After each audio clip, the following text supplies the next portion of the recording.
Hello, my name is Dmitry and I want to share with you my new life story. After her husband's death, Marina Volkova decided to get rid of the garage in the summer cottage village, where Sergei regularly went to allegedly fix his old Toyota and categorically forbade her to look in there. 3 months had passed since the funeral, and she kept putting off this unpleasant procedure. But now the money was running out, and selling the garage could solve financial problems. When she finally decided to open the massive metal gates, she almost fell over from surprise. Marina stood in front of the entrance to garage box number 17, clutching in her trembling fingers the bunch of keys that she had received from the notary just an hour ago.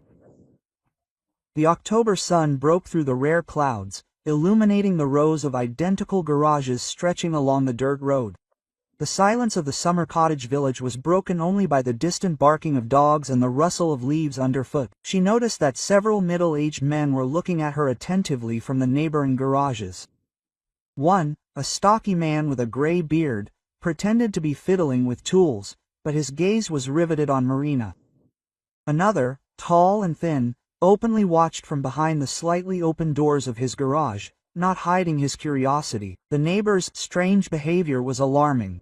In recent weeks, whenever she had even mentioned plans to sell the garage, the reaction had been the same. They were all nervous, exchanging glances and, for some reason, actively offering to buy the garage for a symbolic sum.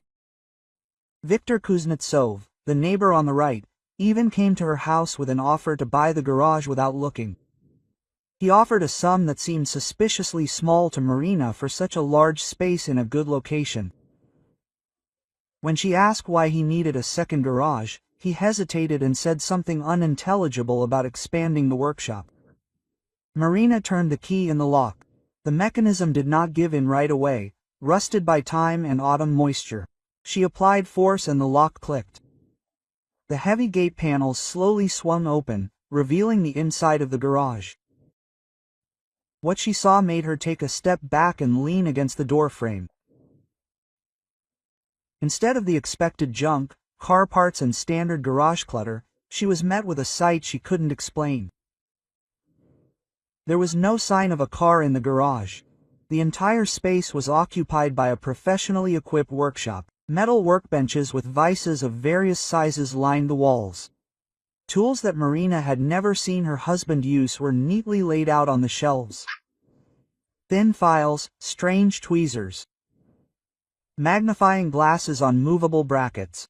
A gas burner with a cylinder stood in the corner, with casting molds and a small oven next to it. Everything was clean, organized and clearly used regularly. On one of the workbenches lay sheets of paper with sketches of some products, pencils and rulers. Marina walked inside slowly, looking around. Her gaze caught on a desk in the far corner. Old, but solid, with lots of drawers. Next to it stood a metal cabinet, which, at first glance, looked like an ordinary toolbox. She walked up to the cabinet and tried to open it. To her surprise, it was locked with a combination lock. Marina wondered what combination Sergei could have used. She tried their wedding date, her birthday, and his birthday. On the 4th try, entering their son's birth date, the lock clicked. Inside the metal safe, disguised as a toolbox, lay things that took Marina's breath away. Several kilograms of gold jewelry, neatly laid out in separate boxes. Rings, earrings, chains, bracelets. Some looked like antiques, others seemed new.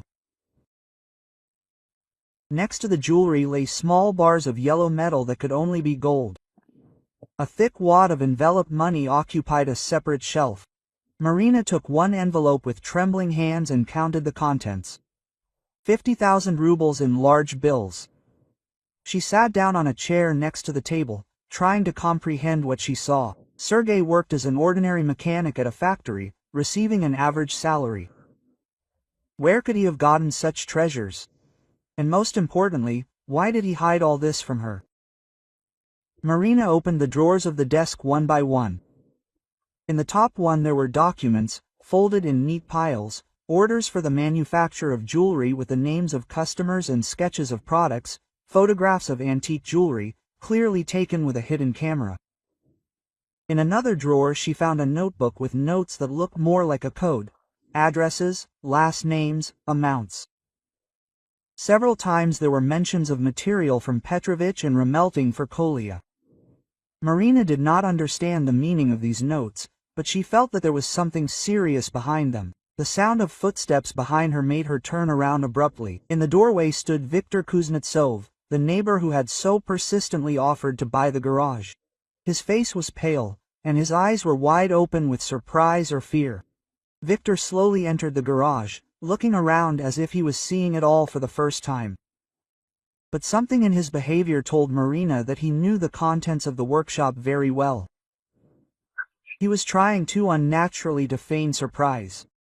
"Marina Petrovna, what is this? Where did Sergei get all this equipment?"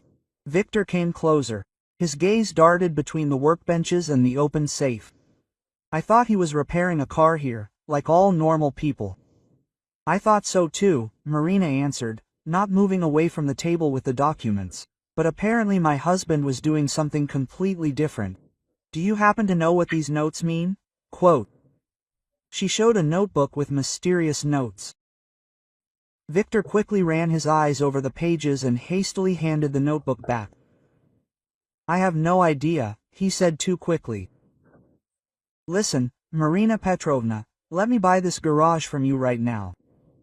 I'll give you double the price I offered earlier, cash today." Quote. Such haste finally convinced Marina that Viktor knew much more than he admitted. "Why do you need this garage so urgently? And why are you willing to pay double the price without even knowing what's in here?" Viktor was noticeably nervous. He shifted from foot to foot, avoided eye contact, and kept glancing at the exit. "I just want to expand my workshop," he repeated. "And these things?" He waved his hand toward the equipment. "I don't need them. Take them out, throw them away, whatever you want." Quote. "No," Marina answered firmly. "First, I'll figure out what my husband did, and then I'll decide whether to sell the garage or not. I need time to think." Viktor's face darkened. "Marina Petrovna, you shouldn't poke around in other people's business," he said in a different, harsher tone. "Sergei is dead, may he rest in peace. Why bring up the past? Sell the garage and forget about everything you saw here." The threatening notes in her neighbor's voice made Marina even more wary. She realized that she was in danger, being left alone with a man who was clearly hiding something. She needed to leave here immediately and think over the situation in a safe place. "Okay, Viktor Mikhailovich, I'll think about your offer," she said, trying to speak calmly. "Give me a few days. I'll contact you when I make a decision." Viktor nodded, but his expression remained tense. "Just don't drag it out, Marina Petrovna, and it's better not to tell anyone about what you saw here. You never know what people will think." Marina quickly closed the safe, put the notebook with the notes in her purse and headed for the exit. Viktor watched her leave without moving. She felt him watching her back as she locked the garage door. On the way to the bus stop, Marina glanced back several times. She felt like she was being followed. Unanswered questions swarmed in her head. Who was her husband really? What business did he conduct in his secret workshop? And, most importantly, was it legal? Marina did not close her eyes all night. She sat at the kitchen stove, spreading out in front of her all the documents she had managed to take from the garage. In the light of the table lamp, she carefully studied each photograph, each entry, trying to understand who the man with whom she had lived for 20 years really was. The coffee in her cup had long since gone cold, but she continued to turn the pages of her notebook. Among the photographs of jewelry, several pictures particularly caught her attention. They depicted items with engraved names and dates. An engagement ring with the inscription Annie from Mikhail, 1965. A child's gold cross with the initials AP. An antique brooch with a family coat of arms. These things clearly had personal value for their owners, passed down from generation to generation. Marina felt a chill spread through her body. If Sergei melted down such jewelry, It meant that he got it dishonestly. No one would voluntarily part with family heirlooms. She picked up a photograph of a child's cross and imagined a mother who had lost the memory of her child, embodied in precious metal. By morning, she had made a decision. She needed to return to the garage and carefully examine everything that was there. Perhaps among the documents there would be an explanation of the origin of this jewelry. Marina hoped that her husband ran an honest business, and her suspicions would be in vain. She arrived at the garage cooperative at about 9 a.m. The autumn fog had not yet dissipated, giving the village a ghostly appearance. Marina approached the gate of the 17th box and discovered that the lock was broken. The doors were slightly open, and some sounds were coming from inside. Cautiously peering inside, she saw a middle-aged man fiddling with the safe, trying to open it with some kind of tool. It was Nikolai Smirnov, a neighbor from the 21st box, whom they sometimes greeted when they met. Now his face was red from the strain, and his hands were shaking. Quote, "What are you doing here?" Marina asked sharply, entering the garage. Nikolai shuddered and turned around, dropping the tool on the floor. Fear and confusion were reflected on his face, but he quickly pulled himself together. Quote, "Marina Petrovna, you scared me," he said, wiping the sweat from the pole. "I thought you wouldn't come so early. You see, Sergei owed me money for our joint projects. We agreed that after his death I would be able to collect my share." "What joint projects?" Marina asked again, coming closer to the safe. "My husband worked as a mechanic at a factory." "What projects are you talking about? And who gave you the right to break my lock and climb into someone else's garage?" Quote, Nikolai was noticeably nervous. He shifted from foot to foot and avoided looking her in the eye. "Well, these were such men's affairs, you understand? We helped each other, yes, with earnings. Sergei promised that if anything happened, I would be able to get my money from this safe." At that moment, two more men entered the garage. Marina recognized Viktor Kuznetsov, who had so persistently offered to buy the garage yesterday. Next to him stood a tall, thin man of about 50 with piercing gray eyes. Alexander Petrov, the owner of the 18th box. "And here is our dear widow," Alexander said with an unpleasant grin. "Marina Petrovna, you have stuck your nose in the wrong place. Some things are best left alone, especially when you don't understand what you're dealing with." Marina felt trapped. The three men stood between her and the exit, their behavior becoming increasingly threatening. She realized that they all knew full well about Sergei's secret activities. And now they were laying claim to the treasures they had found. "Look, I don't understand what's going on here," she said, trying to remain calm. "This is my garage, and I have the right to know what my husband has been doing. If you have any complaints, let's resolve this in a civilized manner." Alexander took out his phone and showed her a photo. The screen showed a group of men standing next to a truck labeled Antiques. Among them, Marina recognized her husband with horror. Sergei stood in the center of the group, his hands on the shoulders of the men next to him, smiling at the camera. "Here's your dear husband," Alexander said, putting the phone away. "We've worked together for 10 years, like one family." They bought antiques and helped people get rid of unnecessary things. Sergei was our master. He melted down old stuff into new beautiful items. Marina realized that these people were buying up and melting down stolen jewelry. Her husband was not just a member of this group, but a key figure.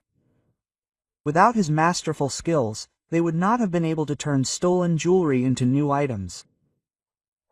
"Now that Sergei is gone, we need to divide what he saved up," Alexander continued.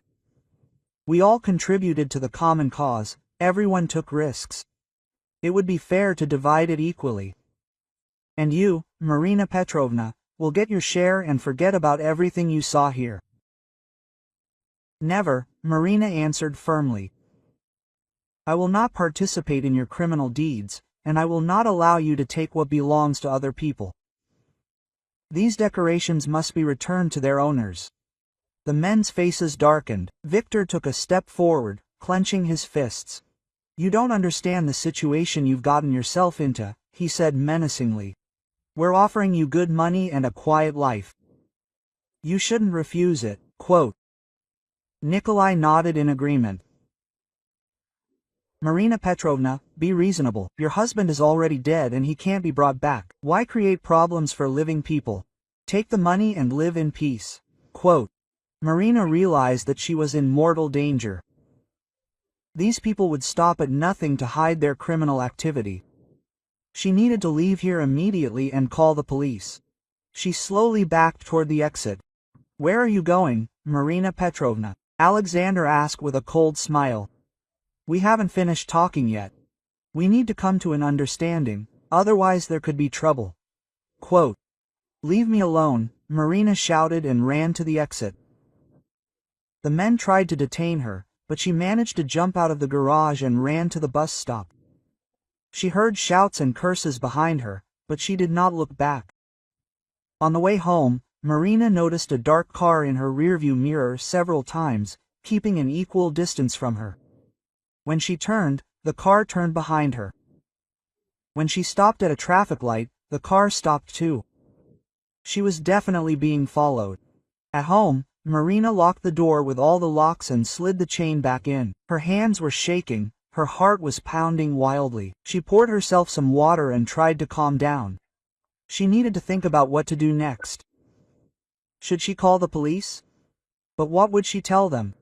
That her husband was melting down stolen jewelry. In the evening, when Marina returned from work, she discovered that someone had been in the apartment. Things had been moved out of place. The desk drawers, the table doors were slightly open. The books on the shelves were out of order. They were looking for something specific, but apparently they hadn't found it. She checked the hiding place behind the radiator, where she had hidden the documents from the garage. The papers were there, which meant the uninvited guests didn't know where to look. But their visit was a clear warning. They weren't going to leave her alone. Marina sat down in the armchair and tried to comprehend the situation. Her husband was a member of a criminal group that stole and melted down jewelry. Now his accomplices wanted to get their hands on the accumulated treasures and were ready to do anything to keep her quiet. But she couldn't just take the money and forget about the jewelry that belonged to other people. She needed help. The police didn't seem like the best option yet. There were too many questions she had no answers to. Maybe she should contact a private detective? He would help her sort out the situation and find evidence of the crimes. Marina took out the phone book and started looking for ads for detective agencies. She would contact someone from them. She doesn't have much time.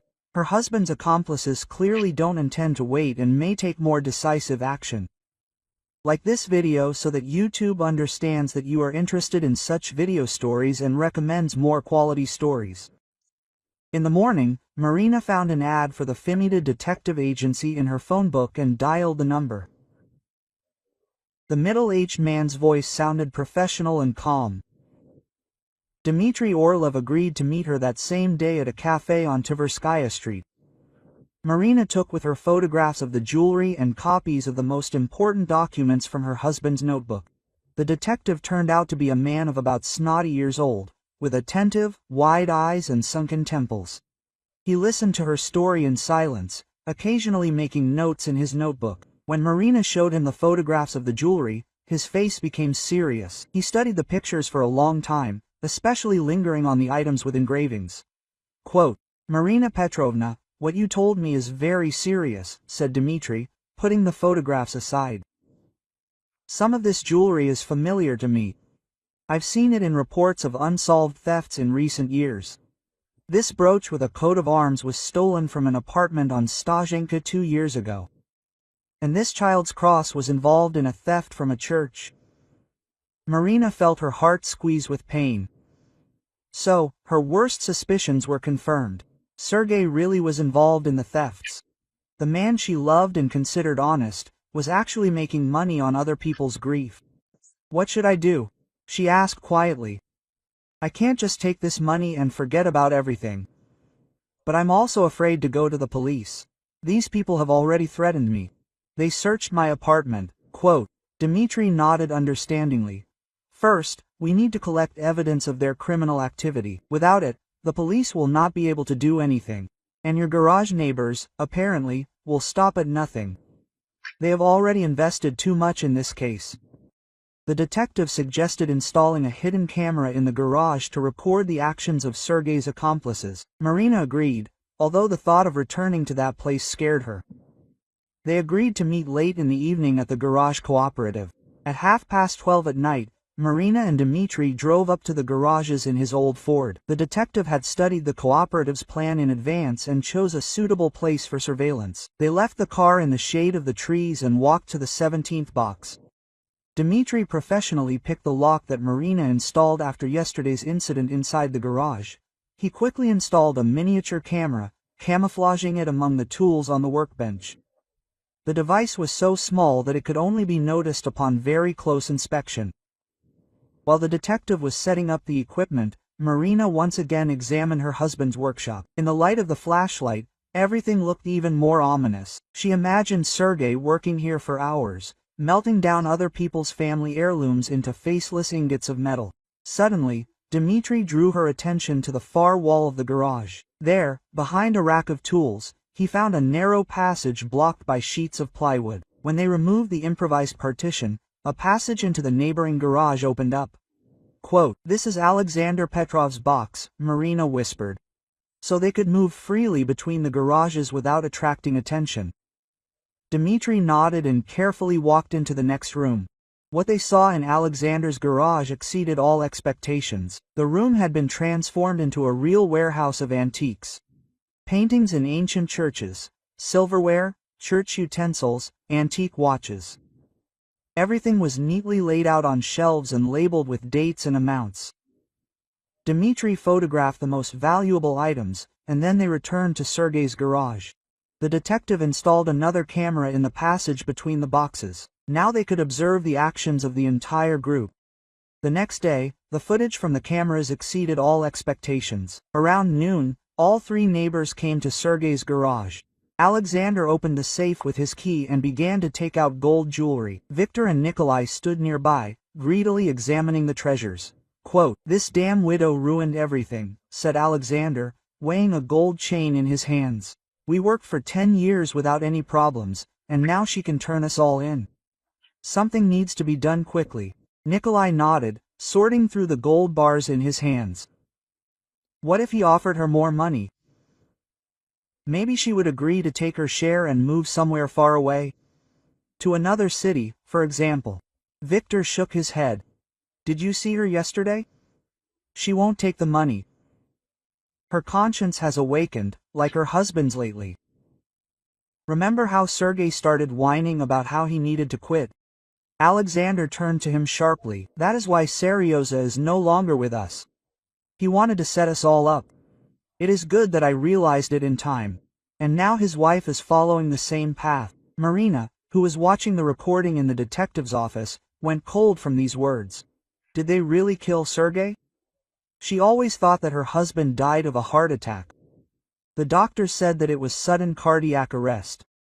On the screen, Nikolai suggested a radical solution to the problem. The widow should be treated the same way as her husband, otherwise, we will all go to prison for many years.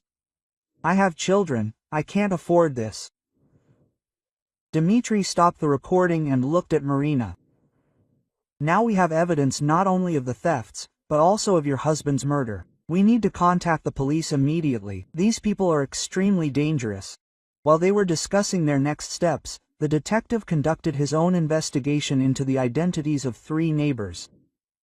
Alexander Petrov turned out to be the owner of a small antique shop in the city center. Officially, he traded in antiques, but, apparently, he obtained a significant part of the goods dishonestly. Nikolai Smirnov worked as a driver for a transport company and had access to trucks. It was he who most likely transported the stolen goods from the place of theft to the processing site. His routes often coincided with the geography of unsolved crashes. Viktor Kuznetsov owned a small pawnshop on the outskirts of the city. Through this establishment, the group laundered melted-down jewelry, passing them off as items brought in by clients as collateral. The scheme was well thought out and worked flawlessly for a long time. That evening, Marina received an anonymous call. The voice was changed by a special device, but the intonation seemed familiar to her. Perhaps it was one of the neighbors in the garages. Quote, "Marina Petrovna, you have 24 hours to make the right decision," said the voice on the phone. "Come to the garage tomorrow at noon and pick up your share. 500,000 rubles and gold jewelry of your choice. In exchange, you forget everything you saw." "And if I refuse?" Marina asked, trying to stay calm. An unpleasant laugh was heard on the other end of the line. Quote, "Then the same thing will happen to you as to your husband. Sergei also thought he could blackmail us. Now he's lying in the ground." The connection was lost. Marina realized that she had almost no time left. These people weren't joking. They had already killed her husband and were ready to kill her if she didn't comply with their demands. She immediately called Dmitri and told him about the call. The detective suggested that they immediately contact the police with the evidence they had. They had enough material to open a criminal case under several articles. Quote, "Tomorrow morning we're going to the investigator," Dmitri said decisively. "We have recordings of their conversations, photographs of the stolen items, evidence of their criminal activity. This will be enough to arrest the entire group." Marina agreed, although she was still afraid. These people were dangerous and resourceful. They managed to avoid punishment for their crimes for 10 years. Who knows what they are capable of when they realize that their scheme has been exposed. The night passed in anxious anticipation. Marina barely slept, listening to every rustle outside the window. She felt like she was being watched, that uninvited guests could knock on the door at any moment. But the morning came calmly. In the morning, Marina and Dmitri arrived at the regional prosecutor's office. Investigator Elena Krylova, a woman of about 40 with piercing eyes and a stern face, listened to their story with professional attention. She carefully studied the video recordings from the cameras, photographs of the jewelry and documents from Sergei's garage. Quote, "There is enough evidence to initiate a criminal case," the investigator said, putting aside the last photograph. "But one detail confuses me. You say that your husband died of a heart attack. I want to look at the materials of that case." Elena Krylova requested archival documents on the death of Sergei Volkov. When they were brought, she studied the pathologist's report and the protocol of the inspection of the scene for a long time. Her brows furrowed, and her expression became even more serious. Quote, "Something is wrong here," she said, showing Marina the medical report. Pathologist Semyon Ivanovich Kotov noted several oddities: the condition of the pupils, the color of the skin, the smell from the mouth. All this is not characteristic of an ordinary heart attack. The investigator explained that the case of Sergei's death was closed too quickly. Usually, in the case of sudden death, a more thorough investigation is carried out, but in this case everything was limited to a superficial examination. Someone was clearly in a hurry to close the case. Quote, "I will order an exhumation," Elena Krylova decided. "A re-examination of the body must be carried out using modern methods of analysis. If your husband was poisoned, we will definitely find out." The exhumation procedure took several days. Marina could hardly bear the thought of her husband's body being removed from the grave. But she understood that it was necessary to establish the truth. If Sergei was really killed, his killers must be punished. The results of the examination exceeded all expectations. Traces of a rare plant-based poison were found in Sergei's body tissue. The concentration was sufficient to cause cardiac arrest. Death was not due to natural causes, but as a result of poisoning. Quote, "Now we have a murder case," the investigator told Marina and Dmitri. "This poison is very specific. It is difficult to obtain. It is necessary to check which of the suspects had access to it." Elena Krylova received permission to search the garages of all 3 of Sergei's neighbors. The operation was carried out simultaneously so that the suspects could not warn each other and destroy each other's faces. A separate group of operatives worked in each garage. A real warehouse of stolen goods was discovered in Alexander Petrov's box. In addition to antiques, church utensils, old icons, expensive watches and jewelry were stored there. Everything was carefully catalogued and assessed. Detailed records of routes and addresses were found on Nikolai Smirnov. His notebook indicated the houses that were planned to be robbed, the time of the owner's absence, and the methods of entry. They also found forged documents for several trucks. A computer with a database of fictitious clients and forged pledge agreements was seized from Viktor Kuznetsov's pawnshop. Through this establishment, the group legalized stolen and melted down jewelry, passing them off as items brought in as collateral. The most important the find was waiting for the investigators in Alexander's garage. There, in a secret safe behind a false wall, recordings of telephone conversations were kept. Alexander apparently did not trust his accomplices and recorded all important conversations. Sergei's voice was clearly audible on one of the recordings. He said that he could no longer do this case, that his conscience was bothering him. Sergei demanded that the thefts be stopped and threatened to contact the police if the group did not disband voluntarily. Alexander's response was harsh and unambiguous. "No one leaves the case alive," he said. "Seryoza, you know too much to just leave. Either you continue to work with us, or we will find a way to stop you." On another recording, the details of Sergei's elimination were discussed. Alexander told about the time when there was a rare plant poison through a chemist friend. The plan was simple. Invite Sergei to the garage for a conversation, give him poisoned vodka to drink and stage a heart attack. When the operatives came to arrest Alexander Petrov, he was not at home. Neighbors said that he left early in the morning with a large suitcase. Apparently, someone warned him about the upcoming search. Nikolai and Viktor were detained without resistance. Both immediately began to testify, trying to shift the blame onto each other and onto the hiding Alexander. They claimed that they did not know about the plans to kill Sergei and found out about it only after his death. A search was announced for Alexander Petrov throughout the country. His photographs were sent to all airports, train stations and border checkpoints. But he seemed to have disappeared into thin air. Several days passed, and there was no trace of the fugitive. Marina returned to normal life, but she felt uneasy. Alexander was still at large, which meant that the danger had not yet passed. She knew that he blamed her for exposing the group and could try to take revenge. Dmitry offered her to temporarily stay with relatives in another city, but Marina refused. She did not want to run away from problems. In addition, the investigator assured her that the house was under surveillance. And at the first sign of danger, protection will be provided. On the evening of the third day after Alexander's escape, Marina heard a strange noise on the landing. She looked out the peephole and saw a familiar figure. Alexander Petrov was standing at her door with some object in his hands. He did not knock or ring the bell, he just stood and waited. Marina realized that he knew about her presence at home. Perhaps he had been watching her for several days, studying her routine, choosing the right moment. Marina quietly moved away from the door and dialed the investigator's number. Elena Krylova immediately contacted the task force, which was on duty nearby. But while help was on the way, she needed to hold out on her own.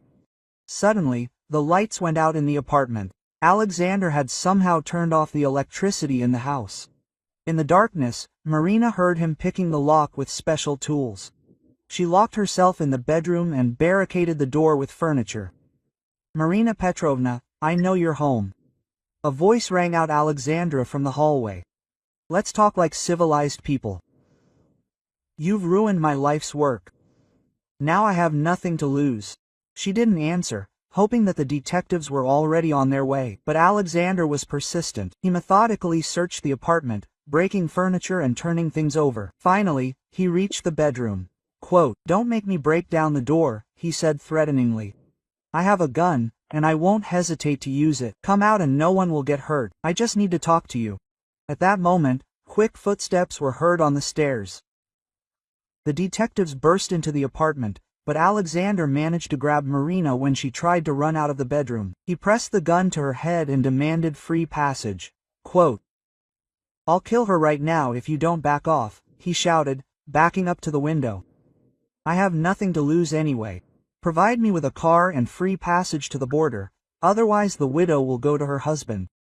The negotiations lasted for several hours. Alexander was desperate and ready for anything. He understood that he was facing life imprisonment for murder and organizing a criminal group. The only chance for salvation was to flee abroad. But in the end, his nerves gave way. When he was momentarily distracted by the sound of a siren in the yard, a sniper fired an accurate shot. The bullet hit Alexander in the shoulder, and he dropped the gun. Marina was released unharmed. During the search, a detailed plan of revenge was found on the detainee Alexander. He was going not only to kill Marina, but also to deal with Detective Dmitry and investigator Elena Krylova. His notebook contained their addresses and daily routine. Nikolai and Viktor, having learned about the arrest of their leader, finally cracked. They gave detailed testimony about all the criminal activities of the group, including details of Sergei's murder. It turned out that Alexander really did poison him with cyanide, mixing the poison into vodka. Sergei was invited to the garage, supposedly for an important conversation about the future of the group. Alexander pretended to be ready to discuss leaving the case and proposed a drink to old friendship. The poison took effect within minutes, and Sergei died in terrible agony. To cover up the evidence of the crime, Alexander bribed an ambulance doctor and a pathologist. They agreed to record death from a heart attack without conducting a thorough examination. Each received a large sum of money for their silence. If you like this story, subscribe to the channel so you don't miss new videos. When Alexander held the gun to her temple, Marina suddenly felt not fear, but a strange relief. Finally, she learns the whole truth about what happened in the last months of Sergei's life. Alexander was agitated and ready to talk just to delay the arrival of the promised car. "Your precious husband really got his conscience up in the end," he hissed in her ear, hugging her tightly. "For 10 years we worked like brothers, shared everything equally, took risks together, and suddenly he decided that he had become too good for our business." Marina listened, trying not to make any sudden movements. The muffled voices of the negotiators could be heard behind the door, but Alexander seemed not to notice them. He was completely absorbed in the memories of his betrayal. "Do you know what he told me the last time?" Alexander continued with bitterness in his voice. "That he can no longer look at the photographs of the people from whom we took things, that he dreams of children crying over stolen toys. You see, his conscience has awakened." He told how Sergei began to change about a year ago. At first, he simply became more silent, joked less during their meetings, then began asking uncomfortable questions about where the things for melting down come from. Alexander thought that this was a temporary clouding of reason. But the last straw was the incident with the child's cross. Sergei learned from the news that the jewelry belonged to a family that lost a child in a car accident. The parents kept the cross as a memory of their son, and the group stole it during a robbery of the apartment.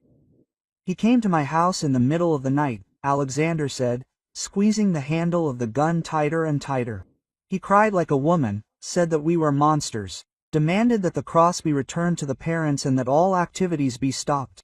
I explained to him that this was impossible, but he did not listen."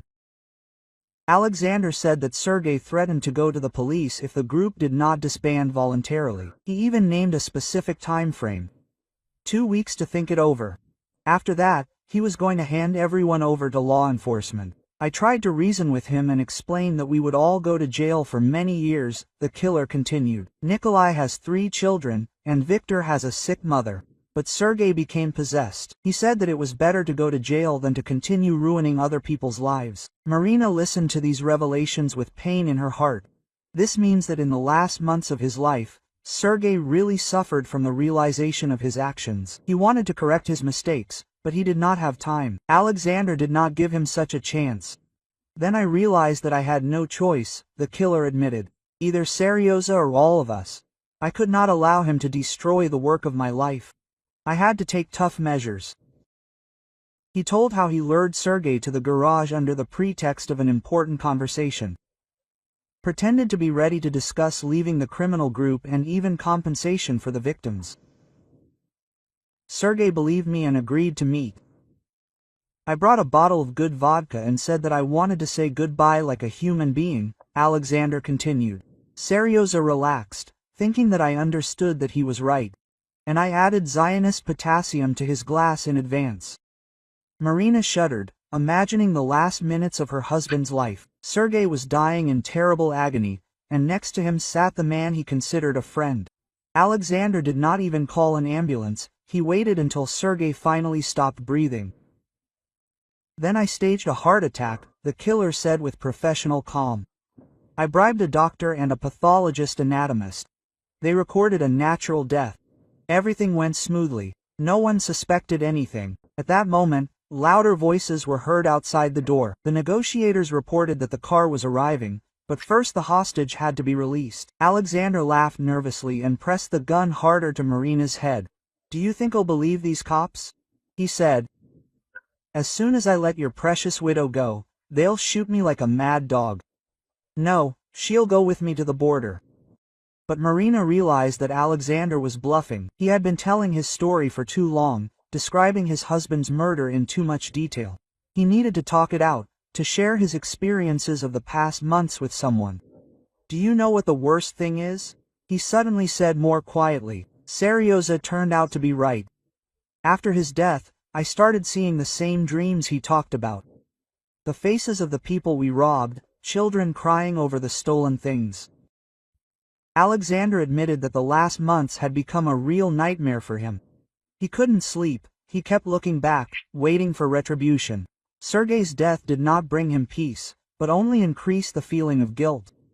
But it was too late to change anything, he continued with despair in his voice. "I killed my best friend, betrayed the people who trusted me. The only thing left for me was to continue living with this burden."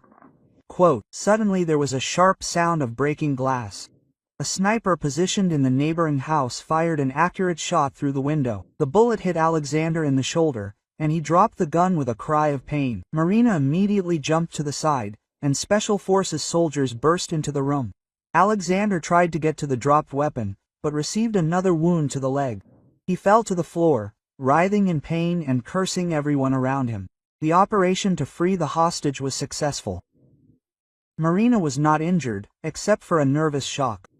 Alexander was taken to the hospital under heavy guard, where he received the necessary medical care. After the arrest of the leader of the criminal group, the investigation received a lot of new evidence. Detailed plans for future thefts, lists of potential victims, and plans for breaking into homes and museums were found in Alexander's apartment. Of particular interest was the correspondence with the buyers of the stolen items. Among the group's clients were several well-known collectors who were well aware of the origin of the items they were buying, but turned a blind eye to it. The most important discovery awaited the investigators in Sergei's garage. There, in a secret compartment of the desk, they found a letter written by the deceased. It was a detailed confession of all the crimes committed. Sergei compiled a real report on the group's activities over 10 years. The letter listed the names of all the victims of thefts, the addresses of the warehouses with the stolen property, and the methods of selling the stolen goods. He planned to hand this message over to the police the day after that fateful meeting with Alexander. The letter ended with an appeal to his wife. Sergei wrote that he could no longer live with the knowledge of the harm caused. He asked Marina for forgiveness for the years of deception and expressed hope that his confession would help return the stolen items to their rightful owners.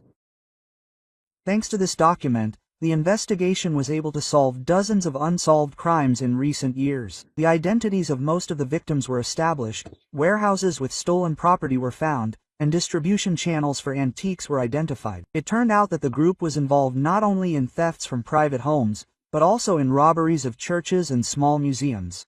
They specialized in ancient icons, church utensils, and antique jewelry.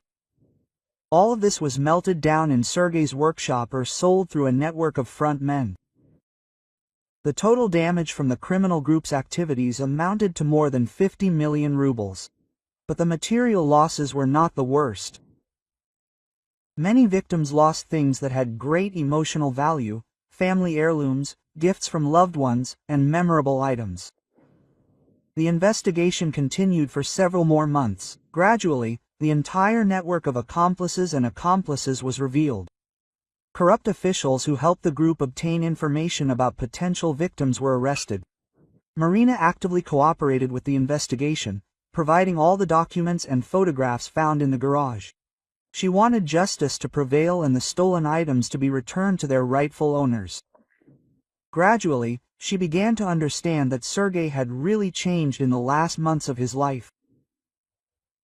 He suffered from the realization of his actions and was ready to be punished just to stop harming other people. His murder prevented him from atoning for his guilt. I recommend listening to these two stories that you see on the screen. I am sure that you will like them, and in the comments to this video, you will find a link to a selection of the best stories from all over the internet. Thanks for watching.